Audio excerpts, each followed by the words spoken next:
संतोषी माता व्रत कथा। एक बुढ़िया थी और उसके 7 बेटे थे, अच्छा कमाने वाले थे। एक निकम्मा था। बुढ़िया माँ छाव पुत्र की रसोई बनाती, भोजन कराती हुई पीछे जो कुछ बचता उसे सातवें को दे देती थी। परंतु सातवां पुत्र बड़ा भोला भाला था, मन में विचार न करता। एक दिन वह अपनी बहू से बोला, देख मेरी माता का मुझ पर कितना प्रेम है। वह बोली, क्यों नहीं, सबका बचा हुआ जूठा तुमको खिलाती है। वह बोला, ऐसा नहीं हो सकता, मैं जब तक आंखों से न देखूं मान नहीं सकता। बहू ने हंसकर कहा, देख लोगे तब तो मानोगे।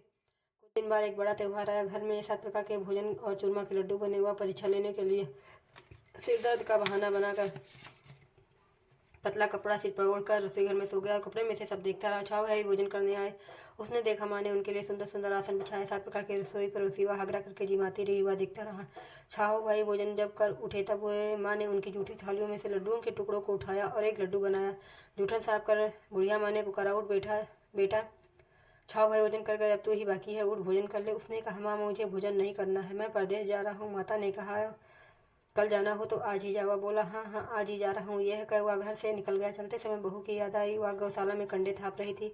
जाकर बोला, हम जावे परदेश को आवेंगे, कुछ काल तुम रहियो संतोष से, धर्म आपनो पाल। 2 निशानी आपने देख धरू मैं दे, शुद्ध हमारी मत बिसरियो, रखियो मन गंभीर। वह बोला, मेरे पास तो कुछ नहीं है, अंगूठी है सो ले लो और अपनी कुछ निशानी मुझे दे दो। वह बोली, मेरे पास क्या है, गोबर भरा हाथ है। ये कहकर उसकी पीठ पर गोबर के हाथ की थाप मार दी और वह चल दिया। चलते चलते दूर देश में पहुंचा। वहां पर एक साहूकार की दुकान थी। वहां जाकर बोला, सेठ जी मुझे नौकरी पर रख लो। साहूकार को जरूरत थी। साहूकार ने कहा, काम देख कर दाम मिलेंगे। साहूकार की नौकरी मिली। वह सवेरे 7 बजे से 12 बजे रात तक काम करने लगा। वह कुछ दिनों में दुकान का लेन देन, हिसाब किताब, ग्राहकों को माल बेचना, सारा काम करने लगा। साहूकार के 7-8 नौकर थे, वह सब चक्कर खाने लगे। वह बहुत होशियार बन गया है। सेठ ने भी काम देखा और 3 महीने में उसे मुनाफे का साझेदार बना लिया। वह 12 वर्ष में नामी सेठ बन गया और मालिक सारा कारोबार उस पर छोड़कर बाहर चला गया। इधर बहू पर क्या बीती। सुनौसा ससुर उसे दुख देने लगे। सारी गृहस्थी का काम कराकर उसे लकड़ी लेने जंगल में भेजते। इस बीच घर की रोटियों के आटे में से जो भूसी निकलती उसकी रोटी बनाकर रख दी जाती और फूटे नारियल के नरेले में पानी। इस तरह दिन बीतते रहे। एक दिन वह लकड़ी लेने जा रही थी कि रास्ते में बहुत सी स्त्रियां माता का व्रत करती दिखाई दी। वहाँ खड़ी होकर कहने लगी, बहनों ये तुम किस देवी का व्रत करती हो और इसके करने से क्या पुण्य होता है? इस व्रत के करने की क्या विधि है? यदि तुम अपने इस व्रत का विधान मुझे समझा कर कहोगी तो मैं तुम्हारा बड़ा उपकार मानूंगी। तब उनमें यह संतोषी माता का व्रत है, इसके करने से निर्धनता दरिद्रता का नाश होता है, लक्ष्मी आती है, मन की चिंताएं दूर होती हैं, घर में सुख होने से मन को प्रसन्नता और शांति मिलती है, निपुत्री को पुत्र मिलता है, पति बाहर गया हो तो शीघ्र आ जाता है, कुंवारी कन्या को मनपसंद वर मिलता है, राजद्वार में बहुत दिनों से मुकदमा चलता हो तो समाप्त हो जाता है, कलह क्लेश की निवृत्त हो, सुख शांति हो, घर में धन जमा हो, पैसा जायदाद का लाभ होता है तथा और भी मन में जो कुछ कामना हो सभी से संतोषी माता की कृपा से पूरी हो जाती है। इसमें संदेह नहीं है। वह पूछने लगी, यह व्रत कैसे किया जाए, ये भी बताओ तो बड़ी कृपा होगी। स्त्री कहने लगी, 1.25 रुपये का गुड़ चना लेना, इच्छा हो तो 5.25 रुपये तथा 10.25 रुपये का भी सहूलियत के अनुसार से लेना, बिना परेशानी श्रद्धा प्रेम से जितना भी बन सके सवाल लेना। 5.25 रुपये से 10 रुपये तथा इससे भी ज़्यादा शक्ति और भक्ति के अनुसार गुड़ और चना ले। हर शुक्रवार को निराहार रह कथा करना सुनना, इसके बीच कर्म टूटे नहीं, लगातार नियम पालन करना। सुनने वाला कोई ना मिले तो घी का दीपक जलाकर उसके आगे और जल के पात्र को रख कथा कहना। नियम न टूटे जब तक कार्य सिद्ध न हो। नियम पालन करना और कार्य सिद्ध हो जाने पर ही व्रत का उद्यापन करना। 3 मास में माता पूरा फल प्रदान करती है। यदि किसी के खोटे ग्रह हो तो भी माता 1 वर्ष में अवश्य कार्य सिद्ध करती है। कार्य सिद्ध होने पर ही उद्यापन करना चाहिए, बीच में नहीं। उद्यापन में 2.5 सेर आटे का खा जाए तथा इसी अनुसार से खीर तथा चने का साग तैयार करना। 8 लड़कों को भोजन कराना। जहाँ तक मिले देवर जेठ भाई बंधु कुटुंब के लड़के लेना। ना मिले तो रिश्तेदारों पड़ोसियों के लड़के बुलाना, उन्हें भोजन करा यथाशक्ति दक्षिणा दें। माता का नियम पूरा करना। उस दिन घर में कोई खटाई न खाए। यह सुन बुढ़िया की बहू चल दी। रास्ते में लकड़ी के बोझ को बेच दिया और उन रुपयों से गुड़ चना ले माता के व्रत की तैयारी कर आगे चली और सामने मंदिर देख पूछने लगी, यह मंदिर किसका है? सब कहने लगे, संतोषी माता का मंदिर है। यह सुन माता के नियम कुछ जानती नहीं। मैं बहुत जगह जननी, मेरा दुख दूर कर, मैं तेरी शरण में हूँ। माता को दया आई। एक शुक्रवार बीता कि दूसरे शुक्रवार को ही उसके पति का पत्र आया और तीसरे को उसका भेजा हुआ पैसा आ पहुंचा। यह देखकर जेठानियां मुंह सिकोड़ने लगी। इतने दिनों बाद इतना पैसा आया, इसमें क्या बढ़ावा है? लड़के ताने देने लगे। काकी के पास अब पत्र आने लगा, रुपया आने लगा, अब तो काकी की खातिर बढ़ेगी। अब तो काकी बुलाने से भी नहीं बोलेगी। बेचारी सरलता से कहती, भैया पत्र आवे रुपया आवे तो हम सबके लिए अच्छा है। ऐसा कहकर आंखों में आंसू भरकर संतोषी माता के मंदिर में माता श्री के चरणों में गिरकर रोने लगी। माँ, मैंने तुमसे पैसा नहीं मांगा, मुझे पैसे से क्या काम है? मुझे तो अपने सुहाग से काम है। मैं तो अपने स्वामी के दर्शन और सेवा मांगती हूँ। तब माता ने प्रसन्न होकर कहा, जा बेटी तेरा स्वामी आएगा। यह सुन खुशी से बावली हो घर जाकर काम करने लगी। अब संतोषी में विचार करने लगी, इस भोले पुत्र से मैंने कह तो दिया कि तेरा पति आएगा, पर आएगा कहाँ से? वह तो इसे स्वप्न में भी याद नहीं करता। उसे याद दिलाने मुझे जाना पड़ेगा। इस तरह माता उस बुढ़िया के बेटे के पास जा स्वप्न में प्रकट हो कहने लगी, साहूकार के बेटे सोता है जागता है? वह कहता है, माता सोता भी नहीं हूँ जागता भी नहीं हूँ, बीच में हूँ, कहिए क्या आज्ञा है? माँ कहने लगी, तेरा घर बार है या नहीं है? माँ बोली, पुत्र तेरी घरवाली बहुत कष्ट उठा रही है। वह बोला, हाँ माता, ये तो मुझे मालूम है, परंतु जाऊँ कैसे? परदेश की बात है, लेन देन का कोई हिसाब नहीं, कोई जाने का रास्ता नजर नहीं आता, कैसे चला जाऊँ? माँ कहने लगी, मेरी बात मान, सवेरे नहा धोकर संतोषी माता का नाम ले, घी का दीपक जला, दंडवत कर दुकान पर जा बैठना। देखते देखते तेरा सारा लेन देन चुक जाएगा, जमा किया माल बिक जाएगा, सांझ होते होते धन का ढेर लग जाएगा। अब तो वह सवेरे बहुत ही जल्दी उठ मित्र बंधुओं से अपने सपने की बात कहता है। वह सब उसकी बात अनसुनी कर हंसी उड़ाने लगते हैं। कहीं स्वप्न भी सच्चे होते हैं।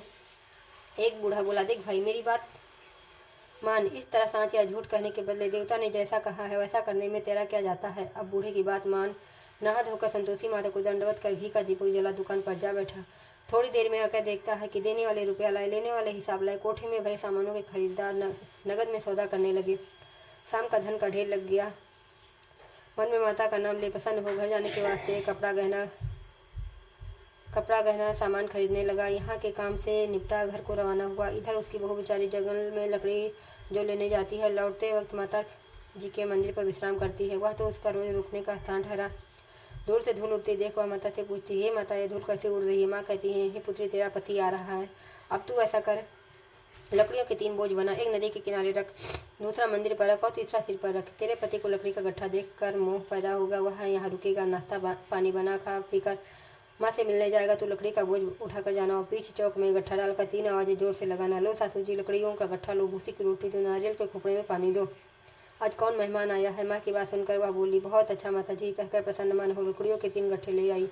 एक नदी के तट पर, एक माता जी के मंदिर पर रखा। इतने में ही हुआ मुसाफिरा पहुंचा। सूखी लकड़ी देखकर उसकी इच्छा हुई कि अब यहाँ निवास करे और भोजन बना खा पीकर गाँव को चले। इस प्रकार भोजन बना विश्राम ले गाँव को गया। उसी समय बहू उसी पर लकड़ी है, उसे आंगन में डाल जोर से 3 आवाज़ें देती है, लो सासू जी लकड़ी का गट्ठा लो, भूसी की रोटी दो, नारियल के खोपड़े में पानी दो, आज कौन सा मेहमान आया है? ऐसे सुनकर उसकी बहू उसकी सास अपने दिए हुए कष्टों को भुलाने हेतु कहती है, बहू ऐसा क्यों कहती हो? तेरा पति ही तो आया है, आ बैठ, मीठा भात खाकर कपड़े गहने पहन। इतने में आवाज़ सुनकर स्वामी बाहर आता है और अंगूठी देखकर व्याकुल हो जाता है। माँ से पूछता है, ये कौन है? माँ कहती है, बेटा ये तेरी बहू है। आज 12 वर्ष हो गए हैं, जब से तू गया तब से सारे गाँव में जानवर की तरह भटकती फिरती है, काम काज घर का कुछ करती नहीं, 4 समय आकर खा जाती है। अब तुझे देखकर भूसी की रोटी और नारियल के खोपड़े में पानी मांग रही है।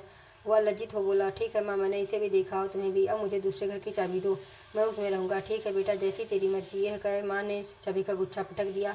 उसने ताले का गुच्छा लेकर दूसरे कमरे को खोलकर सारा सामान जमाया। एक दिन में ही वहाँ राजा के महल जैसा ठाट बाट बन गया। अब क्या धवा सूख भोंकने लगी। तत्पश्चात अगला शुक्रवार आया। कहा, मुझे माता का अध्यापन करना है। उसका पति बोला, बहुत अच्छा, खुशी से कर लो। तुरंत ही वह अध्यापन की तैयारी करने लगी। जेठ के लड़के को भोजन के लिए कहने गई, उसने मंजूर किया, परंतु पीछे जेठानी अपने बच्चों को सिखलाती है, देखो रे, भोजन के समय सब लोग खटाई मांगना, जिससे इसका अध्यापन पूरा ना हो। लड़के जीमने गए, खीर पेट भर खाई, परंतु बात याद आते ही करने लगी, हमें कुछ खटाई खाने को दो, खीर खाना हमें नहीं भाता, जी देख कर अरुच होती है। लड़के उठ खड़े हुए, बोले, पैसे लाओ। भोली बहू कुछ जानती ना थी, सो उन्हें पैसे दे दिए। लड़के उसी समय उठ करके इमली ले खाने लगे। यह देखकर बहू पर माता जी ने कोप किया। राजा के दूत उसके पति को पकड़ ले गए। जय जेठानी मनमाने खोटे वचन कहने लगे, लूट लूट कर धन इकट्ठा कर लाया था, सो राजा के दूत उसे पकड़ कर ले गए हैं। अब सब मालूम हो जाएगा जब जेल की रोटी खाएगा। बहू से ये वचन सहन नहीं हुए। रोती रोती माता के मंदिर में गई और कहने लगी, माता तुमने यह क्या किया? हंसा करके रुलाने लगी। माता बोली, पुत्री, तूने उद्यापन करके मेरा प्रतिदान किया है, इतनी जल्दी सब बातें भुला दी। वह कहने लगी, माता भूली तो नहीं हूँ, नहीं कुछ अपराध किया है, मुझे तो लड़कों ने भूल में डाल दिया, मैंने भूल से उन्हें पैसे दे दिए हैं, मुझे क्षमा करो माँ। माँ बोली, अब भूल मत करना। वह बोली, अब भूल नहीं होगी। अब बता। माँ बोली, पुत्री जा, तेरा पति तुझे रास्ते में ही आता मिलेगा। वह निकली, रास्ते में पति आता मिला। उसने पूछा, तुम कहाँ गए थे? वह कहने लगा, इतना धन जो कमाया है उसका टैक्स राजा ने मांगा था, वह भरने गया था। वह प्रसन्न हो बोली, भला हुआ, आप घर चलो। कुछ दिन बाद फिर शुक्रवार आया। वह बोली, मुझे माता का उद्यापन करना है। पति ने कहा, करो। वह फिर जेठ के लड़कों से भोजन को कहने लगी। जेठानी ने 1-2 बातें सुनाई और लड़कों को सिखा दिया कि तुम लोग पहले ही खटाई मांगना। लड़के खाना खाने से पहले ही कहने लगे, हमें खीर खाना नहीं भाता है, जी बिगड़ता है, कुछ खटाई खाने को दो। बहू बोली खटाई खाने को नहीं मिलेगा, खाना हो तो खाओ। यह कहकर ब्राह्मणों के लड़के बुलाकर भोजन कराने लगी। यथाशक्ति दक्षिणा की जगह एक एक फल उन्हें दिया। इससे संतोषी माता प्रसन्न हो गई। माता की कृपा होते ही 9वें मास उसको चंद्रमा के समान सुंदर पुत्र प्राप्त हुआ।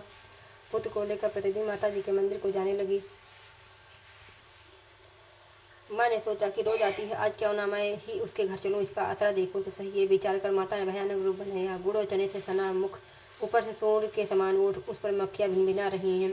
देरी में पैर रखते ही उसकी सास चिल्लाई, देखो रे कोई चुड़ैल डाकने चली जा रही है, लड़को इसे भगाओ, नहीं तो ये किसी को खा जाएगी। डरने लगे, चिल्लाकर खिड़की बंद करने लगे। बहू रोशनदान से देख रही थी। बहू प्रसन्नता से पगली होकर चिल्लाने लगी, आज मेरी माता मेरे घर आई है, कहकर बच्चे को दूध पिलाने से हटाती है।